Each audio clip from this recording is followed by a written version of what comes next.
Hello ladies and gentlemen, if you're watching this video I will presume you've already seen my video on the best bike lock you can get, in my opinion. That was the title, and it was all about this lock here, the Abus Bordeaux 6000. This video is a little bit of clarification about a few points that people seem confused about. They were writing in the comments below various different questions, and I would like to answer those questions and put people straight on a few of those issues. Now, the first issue being, many people questioned my use of this. Some people even asked the question, what is it? I would have thought most people on the internet would know what this is. I'm a little bit surprised that some people had to ask. This is a mask. It is used to disguise somebody's identity. Hopefully those people who are asking that question are now with me and understand why I would be wearing something like this. Yes, I am disguising my identity. In the future, I might decide to reveal my identity, but at the moment, I wear this. It's kind of my calling card. This particular mask is from the film V for Vendetta, and in that movie, he even made a joke of the character Evie when she said, "Who are you?" Because he said it's a bit of a paradox. You asking me who I am when I am wearing a mask. This is the symbol of anonymous. Yeah, so people wear masks to conceal their identity. So I hope that puts those people straight on that. I'm wearing this to conceal my face. Okay, end of story. Question number 2, people are asking, why are you pointing the camera at your face and not solely at the product, like this video here? Well, very good reason for that. I'll just turn the camera to my laptop. This is the video in question, here is me, and here is me presenting the lock. There are 2 reasons as to why I did it this way. Firstly, because I'm trying to communicate with my audience, so this is me and who I am, or the character that I portray on the internet, and here is the lock that I'm showing. Okay, that's the first reason. Second reason is, the camera I was using is here. It was the only camera I had available at the time. I now have a HD camera on a tripod here, which I'm using to make this video. It would have been impossible for me to show the product on its own with this camera, because the only way I can turn this camera is like that. And obviously the product would have disappeared and everything would have disappeared, and it would have been impossible for me to solely point that at the product. So the reason why I filmed it like this is because that is the only way I could possibly film the video. I hope that answers that second question that people were asking. I do apologise for not having the money to buy more expensive camera equipment at the time. Hopefully as things go on and I invest more money in this, which is basically a hobby, then the camera and the production quality will get better. I do hope so anyway. Okay, finally, to the lock. A lot of people saying that this lock can be cut. Yes, that is correct. This lock can be cut. I am fully aware that this lock can be cut. It's a bit of a news flash for those people who are saying that, perhaps, but I hate to break it to you, all locks can be cut. If a manufacturer or a friend of yours or some random person in the street tells you that they have a bike lock that cannot be cut, they are lying to you, and you should not believe them. Everything has a varying degree of security to it. Unfortunately, life is a compromise. Within that compromise, you have to decide what aspects of a particular product are important to you. And the reason why I say that this is the best bike lock, in my opinion, and I am stating an opinion, not a fact, is because this ticks all the boxes that I require for an everyday bike lock. And I will try and explain. Some people were talking about the the Kryptonite. Forget about it lock, and saying that is a much better lock. Now, if we're solely talking about strength, then yes, I concede the Kryptonite lock is stronger than this lock. It's also vastly more expensive, much more inconvenient to carry, and a lot heavier. Now, Abus now do a larger version of this lock, or have a larger version of this lock, which is called the Bordeaux Granite X Plus or something along those lines. Just one moment, I will double check. Yeah, it's the Granite Bordeaux 6500 X Plus.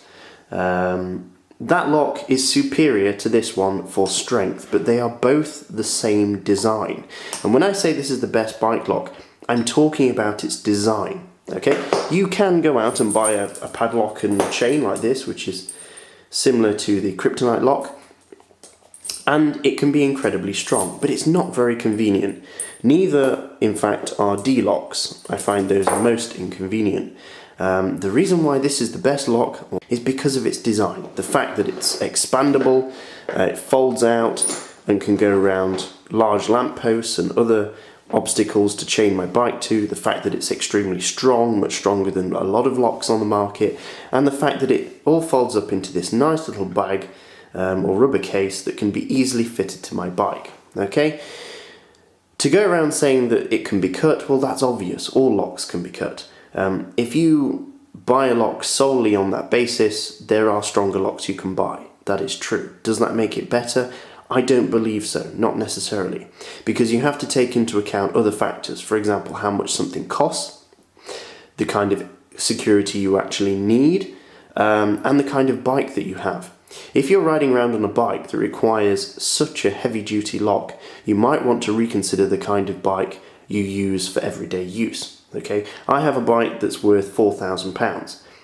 I don't ride that bike to the shops and chain it up, or I don't ride that bike to work and chain it up all day. I wouldn't even trust the kryptonite lock for security with that bike. That bike goes out with me, I do 2, 3, 4 hours riding on it, and I come home and put it away. I do not chain that bike up anywhere. My everyday bike was always a cheap bike that I didn't mind losing, that didn't need to be very expensive because it was simply to get me from A to B. Okay, so when that's considered, you need to buy a lock which is practical, and this lock is about as practical as you can get. If you want greater security than this lock, then I would advise you go for the larger version of this, which is much more expensive, but comes with all the features that any expensive lock will come with, which is key cutting service and even some level of insurance that if your bike does get stolen, I think they do a returns policy or something on it. So that's basically it. That's what I'm trying to say when I say this is the best lock. It's the best lock for me and for the things that I require. Everything in life is a compromise. You increase strength, you also increase weight, and you also increase expense. So you have to balance things out. So yes, there are stronger locks than this one. There will always be stronger locks than this one. There will always be stronger locks than the strongest lock you have right now, because people are constantly designing new locks. But at the moment, I still think this is a fantastic lock. And I tell you what, if I wanted to upgrade my security, I would just simply buy the larger version of this and have 2 of these instead of anything which could be an alternative. D-locks for me are no good because they are so difficult to use and difficult to carry, and if you have a slightly wide pole or something to attach your bike to, they're not really useful. You often cannot find a good way to attach them to things. That's why they often come with those wire extension cables. So I hope that's cleared a few things up. Yes, I'm aware this can be cut. No, it is not the strongest lock in the world, but that's not why I say it's the best. For example, the Bugatti Veyron as a car might be the fastest car in the world, but is it the best car? Well, not if you've got a family of 6 and a dog. It's pretty useless.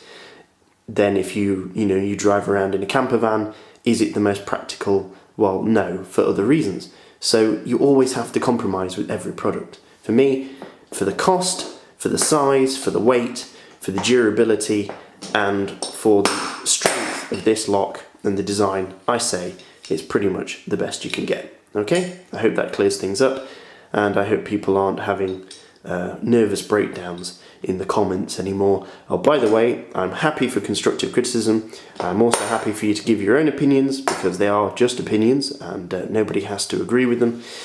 But please don't be offensive, because those comments will simply be deleted. Alright, thanks for watching and have a lovely day.